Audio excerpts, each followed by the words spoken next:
ماضی شاہ پیلس میں احسن شاہ اذلان کے دادا اپنے دونوں چھوٹے بیٹوں اعظم اور عالم شاہ کے ساتھ اپنی پرکھوں کی حویلی میں قیام پذیر تھے۔ اللہ نے انہیں 7 بیٹوں اور 2 بیٹیوں سے نوازا۔ اعظم اور عالم کو چھوڑ سب بڑے بیٹے اپنا حصہ لے کر علیحدہ ہو چکے تھے۔ احسان شاہ نے بیٹوں کی شادی خاندان میں کی، البتہ بیٹیاں خاندان کے باہر بڑی بیٹی لاہور میں سیٹل تھی اور چھوٹی بیٹی سعودیہ میں۔ عالم کی شادی احسن شاہ نے اپنے دوست کی بیٹی زیبا سے طے کی۔ شادی کے دوران اعظم شاہ کی نظر اسما پہ پڑی تو وہ اپنا دل ہار بیٹھے۔ اسما زیبا کی دوست تھی جو اس کی شادی میں شرکت کرنے آئی تھی۔ زیبا اور عالم کی شادی کے بعد اسما اور اعظم کی شادی طے پائی۔ اس طرح دونوں سہیلیاں ایک ہی گھر میں دلہن بن کے آئی، دونوں بہنوں کی طرح رہتی۔ اللہ نے عالم شاہ کو 3 بیٹوں سے نوازا۔ بڑا بیٹا ارحم، دوسرا فیضان، جسے پیدا ہوتے عالم شاہ نے اپنی بہن کی گود میں ڈال دیا۔ عالم شاہ کی چھوٹی بہن اولاد پیدا کرنے کی نعمت سے محروم تھی اور یہ غم انہیں اندر ہی اندر کھائے جا رہا تھا۔ اپنی بہن کی یہ حالت دیکھ عالم شاہ کا دل کرتا تھا انہوں نے اپنی دوسری اولاد اپنی بہن کی گود میں ڈال دی۔ تیسرا بیٹا اذلان، جبکہ اعظم شاہ کو اللہ نے ایک بیٹے امان شاہ سے نوازا۔ ایک دن عالم اور اسما اپنے بڑے بیٹے ارحم کے ساتھ کسی شادی سے واپس لوٹ رہے تھے کہ اچانک ایک ایکسیڈنٹ میں موقع پہ ہی دم توڑ گئے۔ یہ خبر بجلی بن کر گری تھی شاہ ہاؤس کے مکینوں پہ۔ بی بی جان تب سے بستر سے جا لگی۔ اذلان اس وقت محض 2 سال کا تھا۔ اسما نے اسے اپنے گوش میں لے لیا۔ آخر اذلان اس کی عزیز سہیلی کا بیٹا تھا۔ اعظم کا دل نہ گھر میں لگتا نہ آفس میں۔ یہ کاروبار دونوں بھائیوں نے مل کے شروع کیا تھا۔ اب عالم کے جانے کے بعد نقصان پہ نقصان ہو رہے تھے۔ حساب کتاب کا سارا معاملہ عالم کے سپرد تھا۔ بڑھتے نقصان کو دیکھ اعظم نے خود کو کاروبار میں مصروف کر لیا۔ دوسری طرف احسن شاہ اور بی بی جان بیٹے کے دکھ کو لے کر دن بہ دن کمزور ہوتے جا رہے تھے۔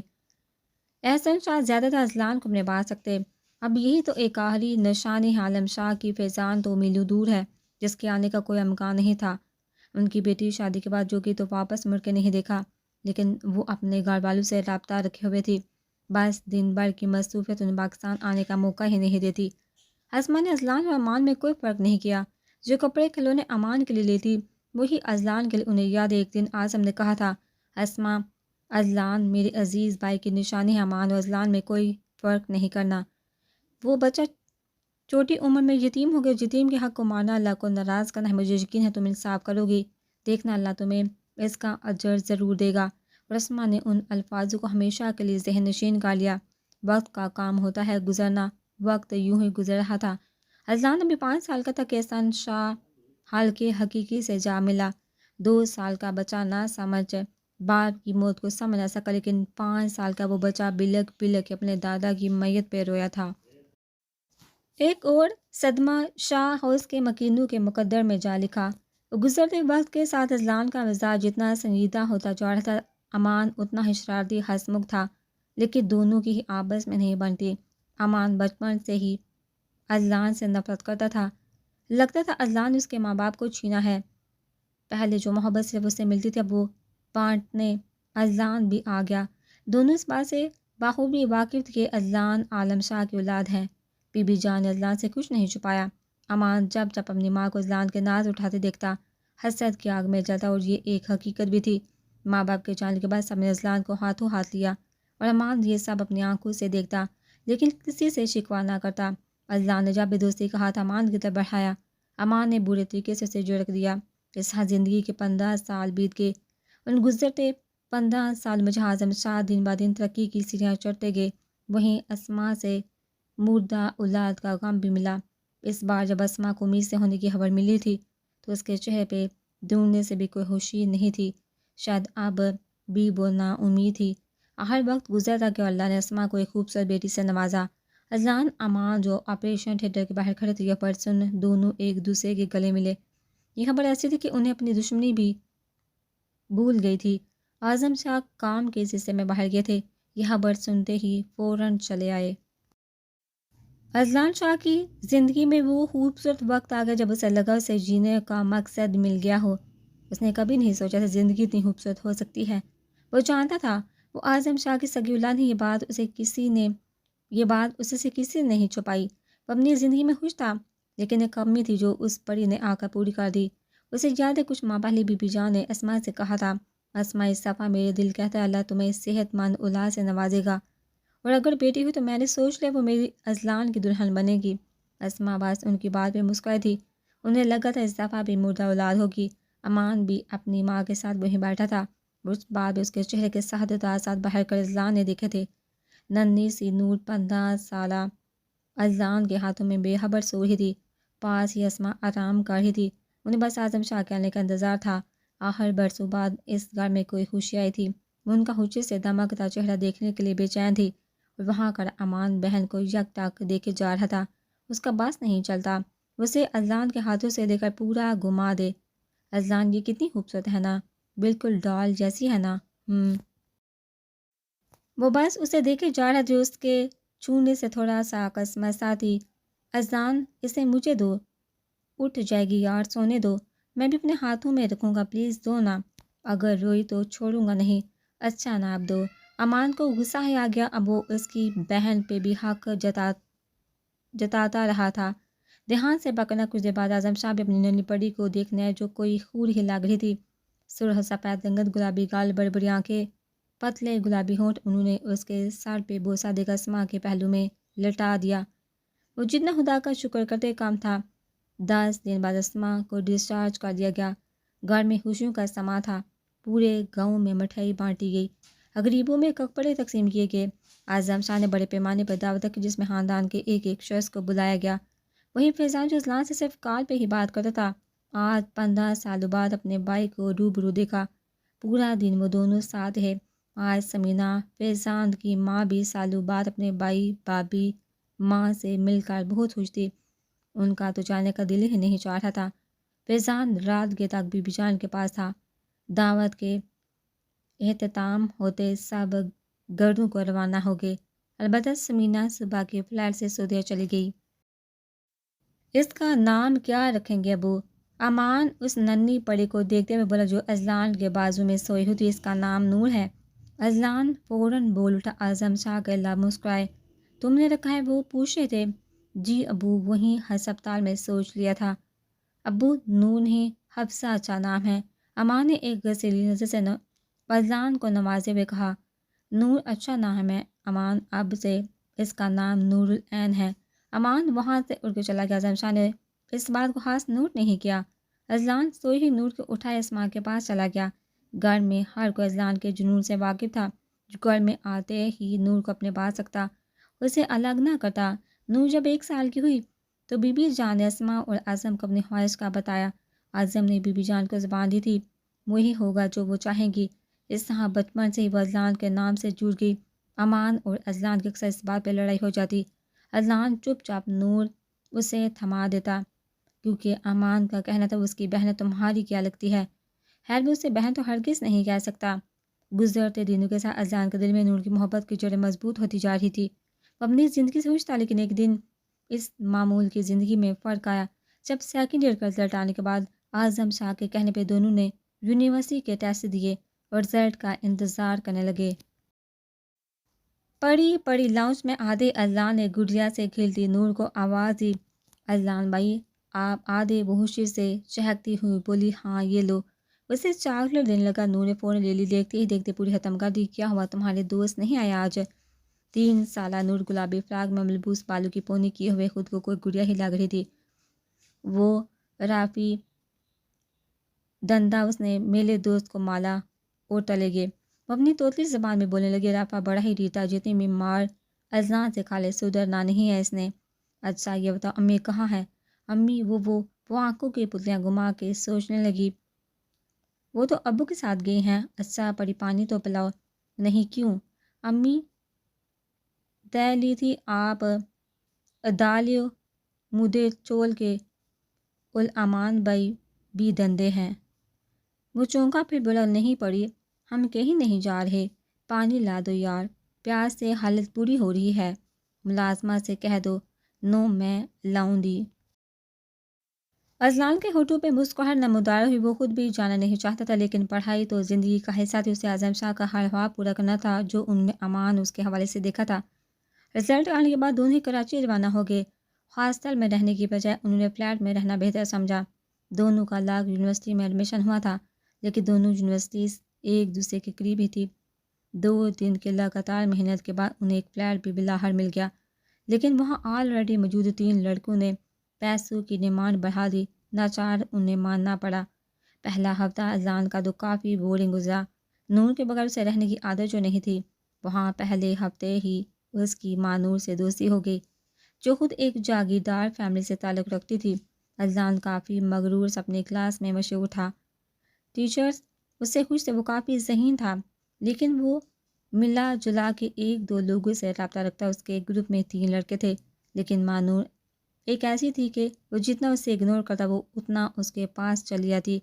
اور اوپر سے جب قسمت ہی خراب تو بندہ کیا کرے. سار نے ماں نور کے ساتھ اذلان کا گروپ بنا دیا. وہ اذلان کو ہر طرح سے اپنی طرف متوجہ کرنے کی کوشش کرتی، لیکن اسے گاس بھی نہ ڈالتا. ایک دن ماہا نے تنگ آ کے پوچھا. اذلان وہ دونوں اسائنمنٹ مکمل کر کے کینٹین جا رہے جب ماہا نے پوچھا تم انگیجڈ ہو یا کوئی گرل فرینڈ ہے؟ کیوں پوچھی. اذلان کو اس کا گرل فرینڈ کہنا ناگوار گزرا. ایسے ہی پوچھا. وہ گھبرا گئی. اس کے زیور دیکھا ہے وہ سوالیہ نظروں سے ایسے دیکھنے لگی. وہ چپ رہا. بتاؤ پلیز. ہے ہاں منگیتر ہے. وہ اس کی تصویر سے وہ اس کے تصور سے مسکرایا. ماہا اس کی مسکراہٹ سے تب کے جو 2 پل کے لیے آ کر غائب ہو گئی. کون؟ نور تمہاری ریلیٹیو ہے؟ کزن ہے کیا؟ بہت خوبصورت ہے. پتہ نہیں بس میرے لیے ہے. وہ دنیا کی پہلی اور آخری خوبصورت لڑکی ہے. اذلان کہیں اور ہی پہنچ چکا تھا. ماہا غصے کی شدت سے سر پڑ گئی. وہ اذلان کے پیچھے پاگل ہے اور وہ گاؤں کی لڑکی کے پیچھے پاگل ہوا جا رہا ہے. اس کا بات چلے تو نور کا گلا دبا دے. کیا کرتی ہے؟ میں مطلب کس فیلڈ میں ہے؟ وہ اس کی بات پہ چونگا. ایک پل کے اسے لگا وہ گاؤں میں ہے. اگلے ہی پل ماہا کو دیکھ وہی بوڑھا احساس جاگا جو یہاں آ کر اسے محسوس ہوا. ابھی تو اسکول جانا سٹارٹ کیا اس نے. کیا وہ چیہی آرام سے پاگل ہو گیا. سوری وہ اسکول کیا مطلب اس کی ایج کیا ہے؟ 3 سال. میں اسے 15 سال بڑا ہوں. مطلب وہ بچی ہے. تم بچے سے شادی کرو گے؟ بچی کیا کبھی بڑی نہیں ہوگی؟ وہ آپ اچکا کے پوچھنے لگا. ایج ڈفرینس سے کیا ہوتا ہے؟ امی ابو سے 20 سال چھوٹی تھی اور 25 کا فرق بھی ہوتا ہے. اس میں کون سی بڑی بات ہے؟ اگر وہ بڑی ہو کر تمہیں بھول جائے تو ایسا کبھی نہیں ہو سکتا. وہ یکدم سنجیدہ ہو گیا. تمہیں لگتا ہے وہ لڑکی ایک بڑی عمر کے آدمی سے شادی کرے گی؟ ہر لڑکی کے اپنے خواب ہوتے ہیں، ارمان ہوتے ہیں. ان کو اپنے جیسا لائف پارٹنر چاہیے ہوتا ہے جس سے ہر بات شیئر کرے. لکھ کے رکھ لو، تمہیں کبھی قبول نہیں کرے گی. Shut up Maha. وہ بچپن سے میرے نام سے جانی جاتی ہے. ہمارے یہاں کوئی اپنی زبان سے نہیں مکرتا. اور جہاں تک نور کی بات میں اسے کبھی بھولنے ہی نہیں دوں گا. شی از مائن انڈرسٹینڈ. لیکن اذلان آئی تھنک اب کوئی کلاس نہیں، مجھے گھر جانا چاہیے. Good by. وہ غصہ ضبط کرتے کچھ سوچنے لگی. ماہا نور کی باتیں اسے دل پہ لگی تھی. وہ اسی دن گھر گیا تھا. حال میں ہی اسے نور نظر آ گئی. وہ تھوڑی دیر اس سے باتیں کرتا ہے، پھر بی بی جان اور امی سے مل کر واپس لوٹ آیا. گھر آتے ہی ایک اور دھماکہ تیار تھا. امان اور اذلان نے لندن کی یونیورسٹی میں اپلائی کیا تھا. اسے وہاں ایڈمیشن مل گیا، لیکن امان کا سلیکشن نہیں ہوا. اور اس پورے دن اذلان نے کوشش کی اس کے سامنے نہ جائے. وہ اس وقت سورج چہرہ لیے اپنے لیے نگرز فرائی کر رہا تھا. جہاں وہ سارے کام خود کرتے وہاں تو پانی تک انہیں نوکر لا کر دیتے. اعظم شاہ یہ خبر سنتے خوش ہو کے انہیں امید تھی اذلان کا سلیکشن ہو جائے گا. اذلان جو سوچ کے آیا تھا جانے کے لیے منع کر دے گا، ان کی خوشی سے دمکتا چہرہ دیکھ کے خاموش ہو گیا. امان اس کے ساتھ آیا تھا، لیکن صبح وہ واپس چلا گیا یہ کہہ کر پڑھائی کا حرج ہوگا. وہ اس میں بی بی جان کے روم میں بیٹھا تھا. وہ نصیحتوں کی لمبی لسٹ لے کر اسے سنا رہی تھی اور وہ خاموشی سے ان کی بات سن رہا تھا. 2 دن سے یہ ہو رہا ہے. کل اسے پاکستان کے سرزمین چھوڑ کے جانی ہے اور تب تک جو کوئی ملا صرف نصیحت کرتا رہا. پھر پورے گھر میں اذلان کے جانے کی تیاریاں شروع کر دی. اسما نے نہ جانے کیا کیا بنا کے اس کے بیگ میں رکھا تھا. کپڑوں کے لیے وہ ایک بیگ لے جا رہا تھا. باقی بیگ میں اسما نے کھانے پینے سے لے کر ضروریات زندگی کی ہر شے رکھی اور ہر کار 2 گھنٹے بعد اس کے فلیٹ سے لے کے جانے سے پہلے وہ نور سے ملنا نہیں بھولا تھا. پڑھی تم مجھے بھولو گے تو نہیں؟ مانور کی بازو کا اثر تھا جو وہ پوچھ بیٹھا. بتاؤ مجھے بات نہیں کرنی کیوں؟ اللہ نے نور کی چھوٹی سے ناک دبائی. آپ نے کہا تھا آپ نہیں جائیں گے، آپ نے جھوٹ کہا تھا، مجھے جانا پھر تمہارے لیے بہت کچھ لاؤں گا۔ کیا لائیں گے؟ موشس اپنی پوری آنکھیں کھول اذلان کو دیکھ رہی تھی۔ جو بولو گی وہ بہت ساری چاکلیٹ بھی صحیح ہے،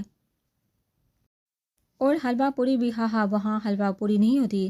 اذلان کا کہکا بے سہاتا تھا۔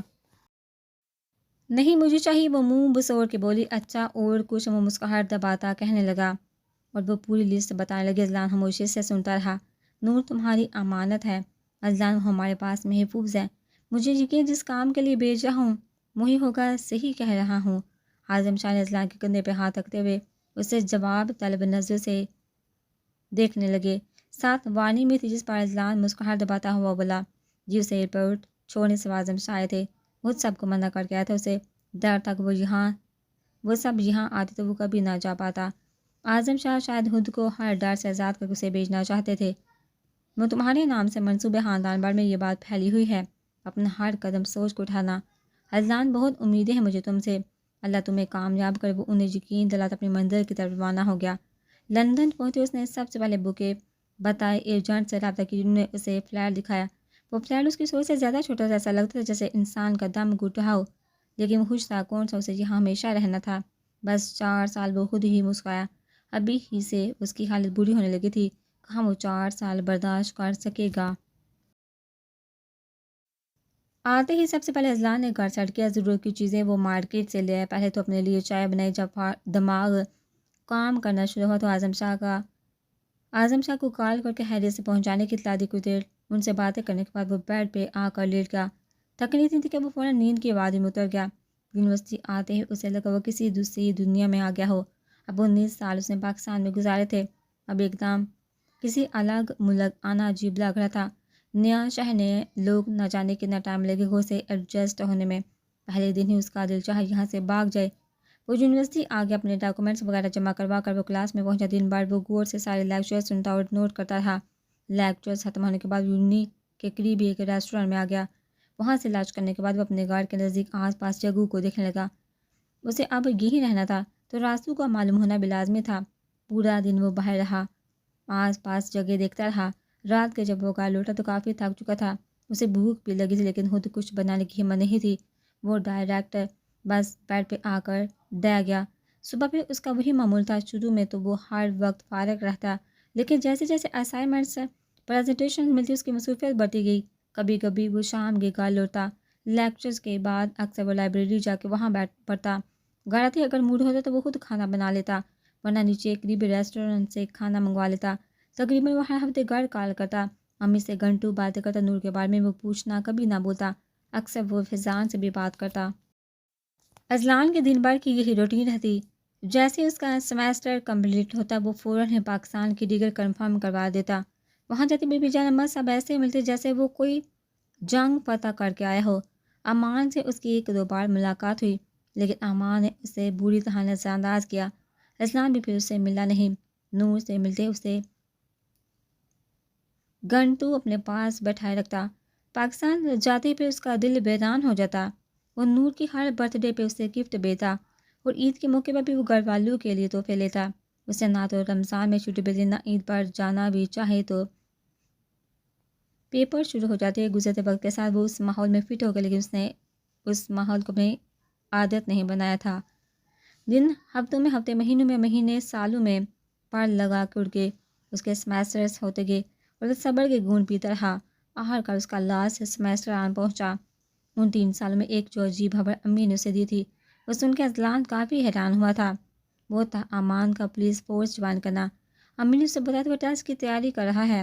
ہر یہ خبر اس کے لیے حیران کن تھی، کیونکہ امان کو کبھی اس پروفیشن میں انٹرسٹ نہیں تھا۔ اذلان نے رات کے فلائٹ کی ٹکٹ کنفرم کروا لی۔ اس دفعہ اس کا عید منانے کا ارادہ پاکستان میں تھا۔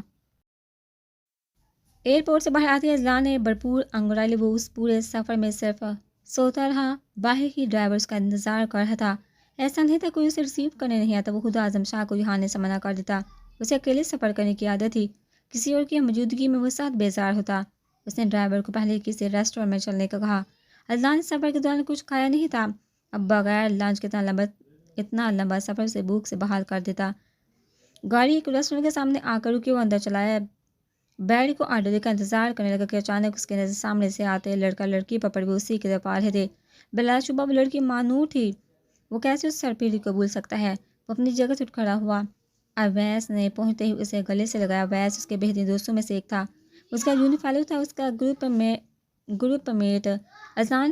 یقین نہیں آ رہا تم ملے ہو، ایسے گئے کہ پاکستان لوٹ کے ہی نہیں آئے، وہ خوش دلی سے اس سے ملتا ہوا کہہ رہا تھا۔ نہیں یار، ایسی بات نہیں، آتا جاتا رہتا ہوں، بس تم آج ملے ہو۔ وہ اس سے الگ ہوتے ہوئے بولا۔ کیسی ہو مانور؟ اذان نے خود ہی بات کا آغاز کیا۔ میں ٹھیک ہوں، تم سناؤ؟ مانور نے مسکرا کر جواب دیا۔ اذان کو یہ مسکراہٹ کھوکھلی لگی۔ الحمدللہ تم لوگوں کے سامنے ہوں، دیکھ لو۔